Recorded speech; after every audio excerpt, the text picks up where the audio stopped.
Hello students, I hope आप सब लोग ठीक होंगे। तो आज हम आपके class 12th line by line NCERT series का चैप्टर 5 का जो कि है मॉलिक्यूलर बेस ऑफ इनहेरिटेंस, उसका लेक्चर 3 आज हम लेकर के आए हैं। तो आज हम लेक्चर 3 में उसके आगे का पढ़ेंगे। लास्ट क्लास में हमने बहुत सारी चीज़ें कवर की थी और जेनेटिक मटेरियल को सिद्ध किया था कि this is the genetic material, उसको हमने प्रूफ किया था, उसका एक्सपेरिमेंटल प्रूफ हमने किया था अलग अलग तरीके में। आज हम इसके आगे की बात करते हैं, जो अब हमें डीप जाना था कि प्रोसेसेस वर्क कैसे करती हैं। अब हम उसके बारे में बात करेंगे। ठीक है, स्टार्ट करते हैं। फर्स्ट है रेप्लिकेशन। रेप्लिकेशन पहली बात क्या थी, आपने ये चीज देखी थी कि रेप्लिकेशन किसको बोला गया था, बोलो। रेप्लिकेशन बोला गया था डीएनए से डीएनए अपना रेप्लिका जनरेट करे, डीएनए से डीएनए बनता है, उसको आप क्या कहोगे, replication. While processing the While proposing the double helical structure of DNA, Watson and Crick had immediately proposed a scheme for replication of DNA. ध्यान रखना, वॉटसन और क्रिक ने ही क्या किया कि वो जैसे ही डबल हेलिकल स्ट्रक्चर दे रहे थे डीएनए का, वैसे ही उन्होंने उसी टाइम पे रेप्लिकेशन ऑफ डीएनए को भी प्रपोज कर दिया कि रेप्लिकेशन ऑफ डीएनए इस स्कीम के थ्रू होती है। To quote their original statement that is as follows. तो उन्होंने एक स्टेटमेंट दी। ओरिजिनल स्टेटमेंट उनकी क्या थी, ध्यान से सुनिएगा।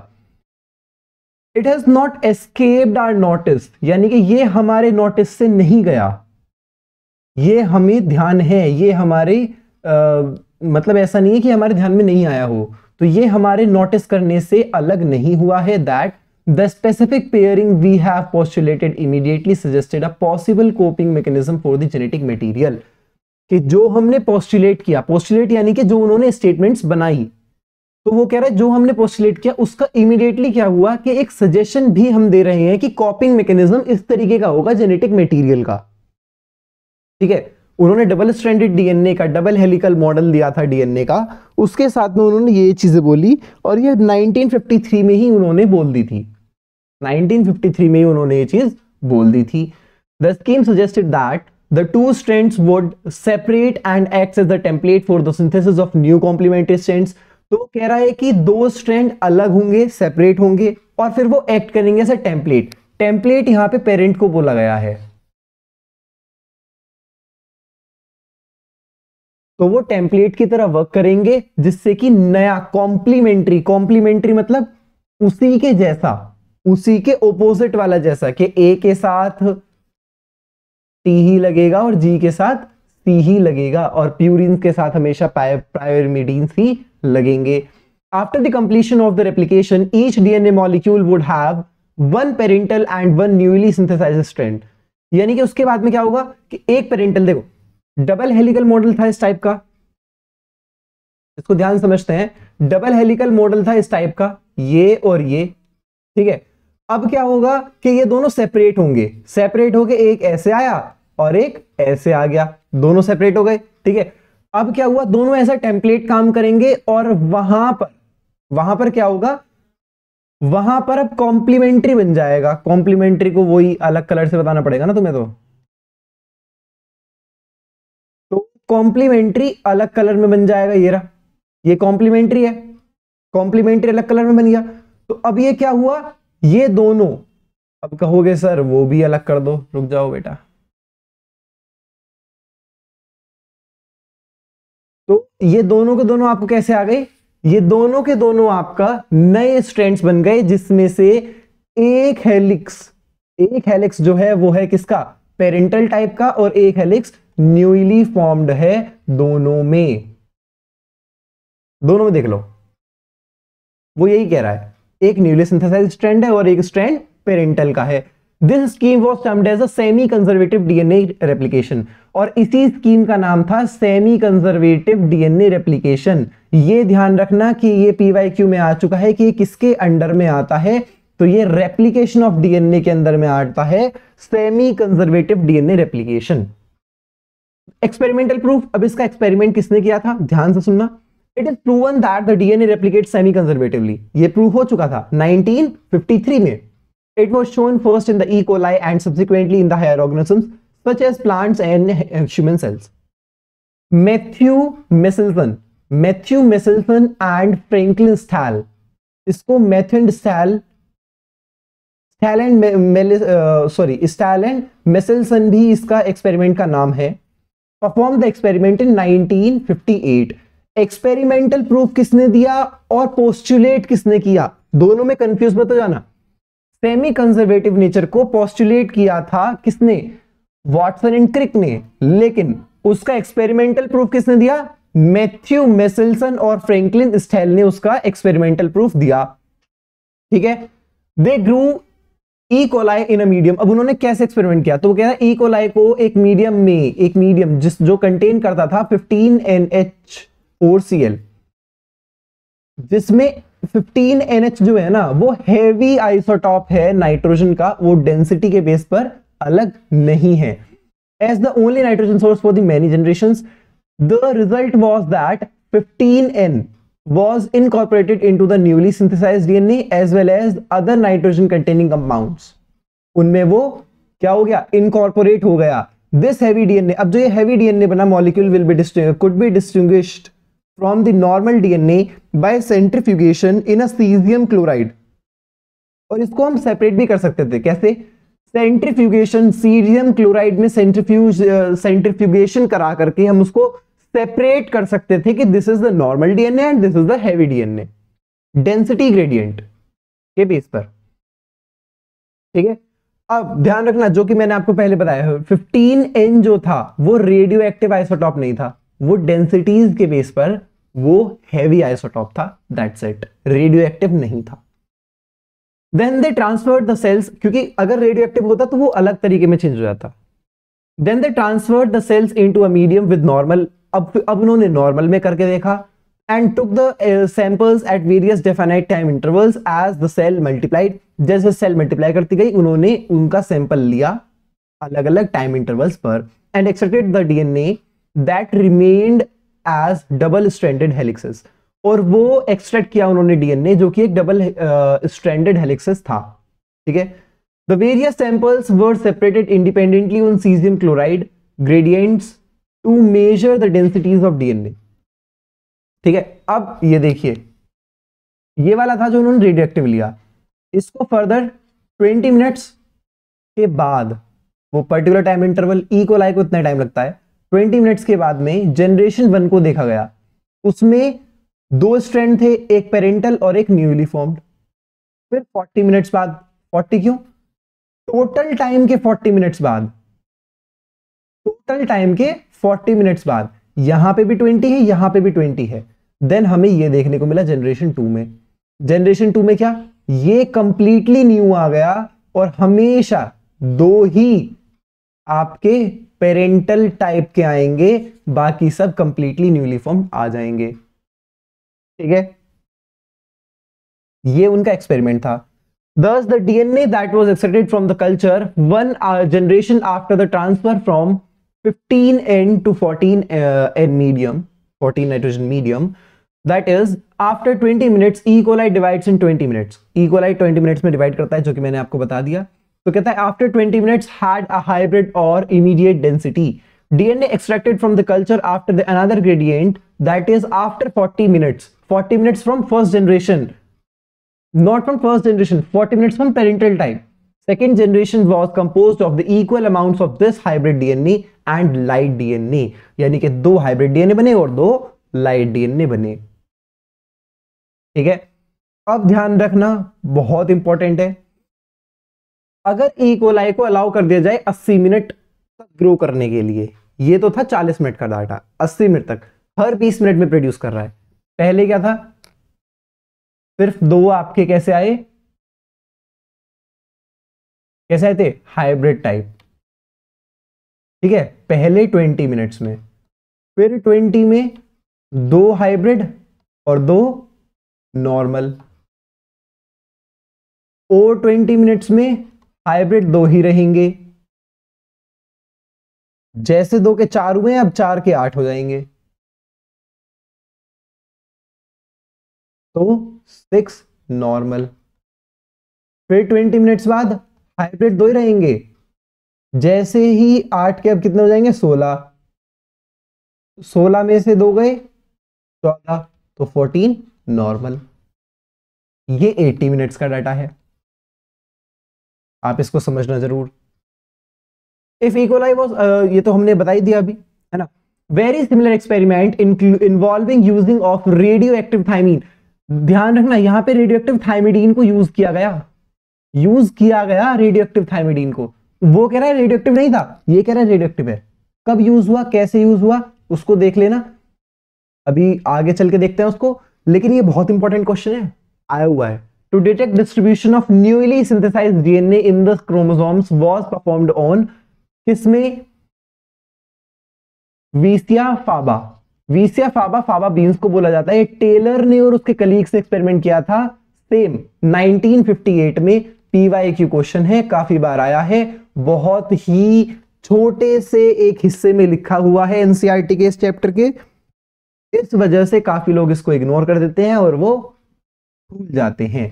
सेम एक्सपेरिमेंट अगर वीसिया फाबा पर आए, ई कोलाई पर किसने किया, थैल एंड मेसलसन ने। लेकिन अगर वीसिया फाबा पर करने वाली बात आई, सेम सेमी कंजर्वेटिव वाला ही, तो वो टेलर ने किया था। The experiment proves that, sorry, the experiments prove that the DNA in the chromosomes also replicate semi conservatively. वही तो हुआ ना। चलिए अब आगे चलते हैं। अब एक्चुअल में रेप्लिकेशन होता कैसे है, तो उसके लिए हम पढ़ेंगे the machinery and the enzymes. क्या मशीनरी और क्या एंजाइम्स की जरूरत पड़ती है रेप्लिकेशन में, ठीक है। In living cells such as E coli the process of replication requires a set of catalyst. Set of catalyst चाहिए होते हैं ई कोलाई में भी, सभी में, किसी भी लिविंग सेल में, ठीक है। द मेन एंजाइम, सबसे ज्यादा मेन एंजाइम जो है वो रेस्पॉन्सिबल कौन सा है, DNA dependent DNA polymerase. Same आपको मिलेगा डीएनए डिपेंडेंट आरएनए पॉलीमरेज, वो मिलेगा ट्रांसक्रिप्शन में जब डीएनए से आरएनए बनाया जाता है। ये होता है फॉर रेप्लिकेशन। इसके लिए होता है फॉर रेप्लिकेशन।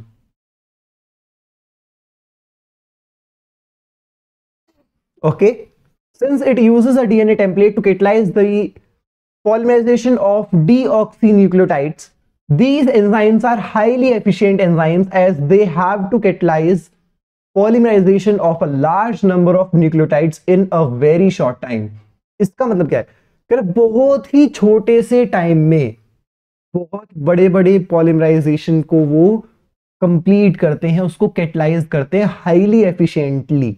हाईली एफिशिएंटली मतलब एफिशिएंसी काफी हाई होती है उनकी।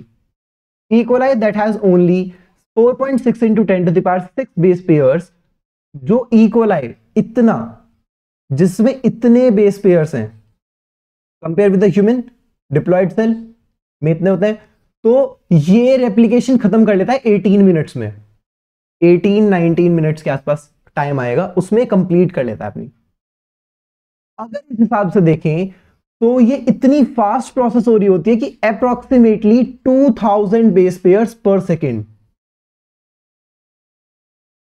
2000 बेस पेयर्स पर सेकेंड क्या हो रहे होते हैं, प्रोड्यूस हो रहे होते हैं, पॉलीमराइज हो रहे होते हैं एवरेज रेट पर। अब आप कहेंगे सर यहां पे 18 बता रहे हो आप ई कोलाई का, पीछे आपने 20 बताया है। अगर एग्जाम में आता है तो आपको लिखना 18 ही है, लिखना 18 ही है, 20 मिनट्स नहीं लिखना है। इस बात का ध्यान रखिए, इसको स्टार मार्क कर लीजिए,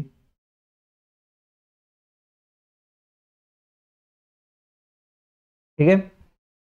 not only do these polymerases have to be fast, ये फास्ट ही नहीं, but they also have to be catalyse the reaction with high degree of accuracy. इनमें एक्यूरेसी भी हाई डिग्री होनी चाहिए, एक भी इधर उधर नहीं होना चाहिए। एनी मिस्टेक, कोई भी मिस्टेक होगा वो म्यूटेशन में रिजल्ट कर देगा, कोई भी छोटी मोटी मिस्टेक भी। और वही आपको चाहिए, आपको भी क्या चाहिए, स्पीड एंड एक्यूरेसी। टाइम कम रहता है इसलिए स्पीड चाहिए, एक्यूरेसी इसलिए एक भी क्वेश्चन गलत हुआ डायरेक्ट 4 नंबर तो गए, माइनस में एक और दे गया, ठीक है, समझ में आ रहा है। Further more energetically replication is very expensive process. Energetically, अगर एनर्जेटिकली बात करें तो इसमें बहुत एनर्जी चाहिए। कैसे? डीऑक्सीराइबोन्यूक्लियोसाइड ट्राइफॉस्फेट सर्व्स ड्यूअल पर्पस।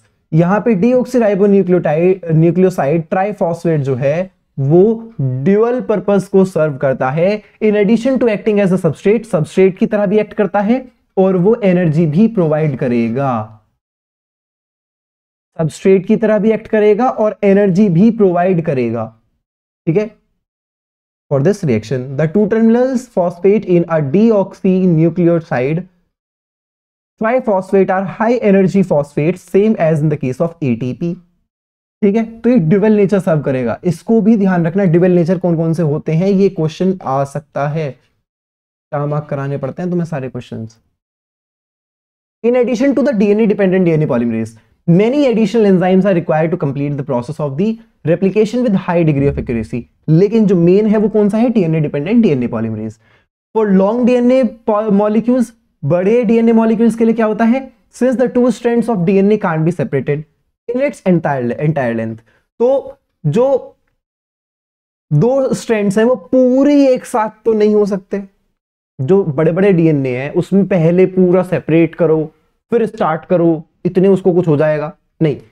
तो इसमें क्या होता है, इसका ध्यान रखना, due to very high energy requirement की वजह से the replication occur within a small opening of the DNA helix. तो छोटी सी ओपनिंग होती है, वहां से रेप्लिकेशन स्टार्ट हो जाती है। छोटी सी रेप्लिकेशन होती है, वहां से छोटी सी ओपनिंग होती है, वहां से रेप्लिकेशन स्टार्ट हो जाती है और उसको कहते हैं रेप्लिकेशन फॉर्क। एक V type replication fork type बन जाती है जिसमें एक तरफ रेप्लिकेशन हो रही होती है और दूसरी तरफ भी रेप्लिकेशन ही हो रही होती है, बट वो मतलब उतना ही पार्ट आपको खुलेगा और वो बनता चला जाएगा। ठीक है, लाइक अ जिप, आपने जिप देखी होगी, ये जिप बंद है। ठीक है, ये जिप बंद है, ऐसी होती है ना। अब क्या है कि अब जैसे आप इसको खोलते चले जाओगे तो ये कुछ इस तरीके की होती चली जाएगी और यहां पे आपकी क्या होगी? चेन, जिप, है ना। और ये आपका उसका मेन पार्ट होगा। तो ये यहां से कंप्लीटली भरता चला जाएगा, उतनी उतनी ये जिप खुलेगी, अनजिप होगी, उतनी ये अनजिपिंग होगी, उतना ही ये इसका फर्दर अगली स्टेज क्या होगी? ये वाली।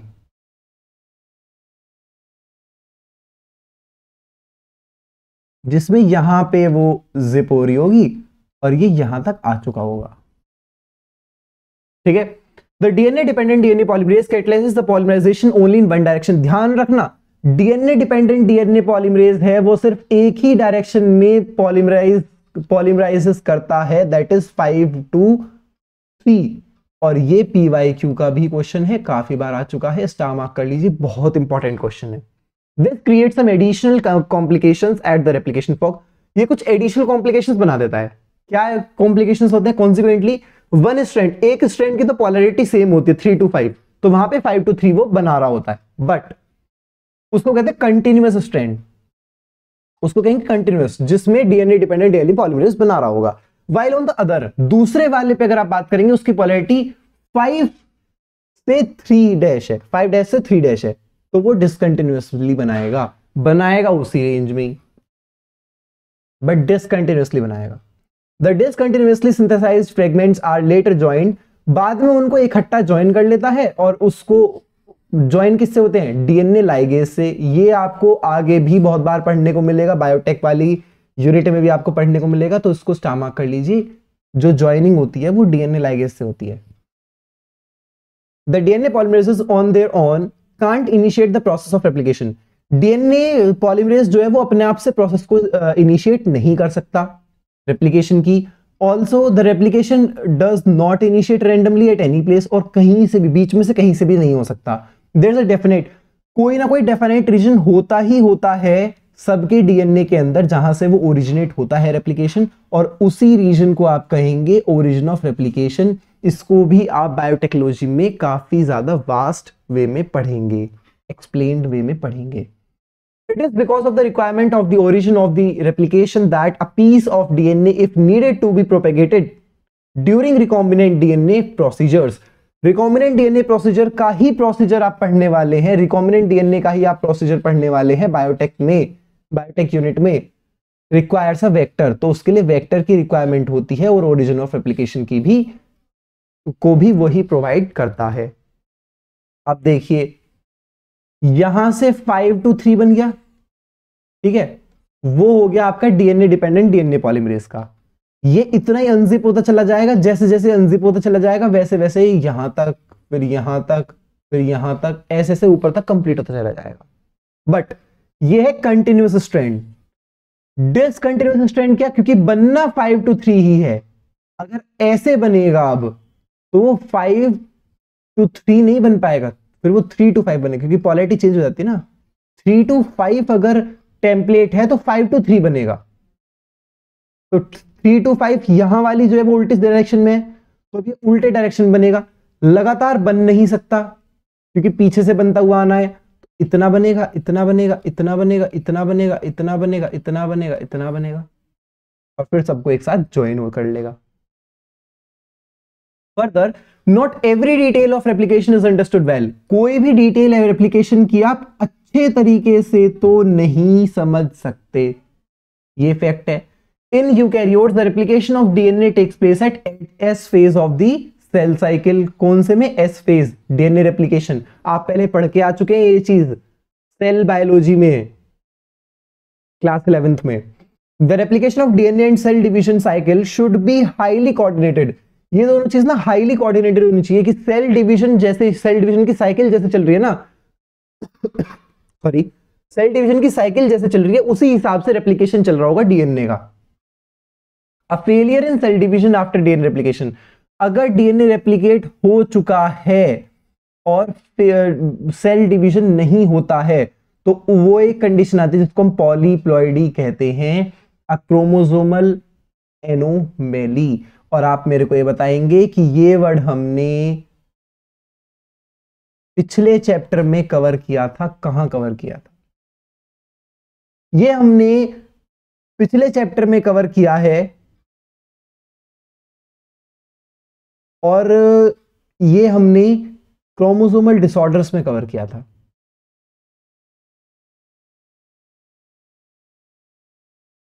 You will learn the detailed nature of origin and the processes occurring at the site in higher classes. Higher classes में आपको आप इसको और ज्यादा वाइड रेंज में भी पढ़ेंगे, ठीक है। पॉलीप्लॉइडी का ध्यान रखना। आज आपके लिए थोड़ा छोटा ही लेक्चर बनाया है जिससे कि आपके ऊपर ज्यादा बर्डन ना आए। तो नेक्स्ट लेक्चर में इसके आगे का हम आपको पढ़ाएंगे, जिसमें हम ट्राई करेंगे ट्रांसक्रिप्शन ट्रांसलेशन को इंक्लूड करने का, दोनों को उसमें इंक्लूड करेंगे।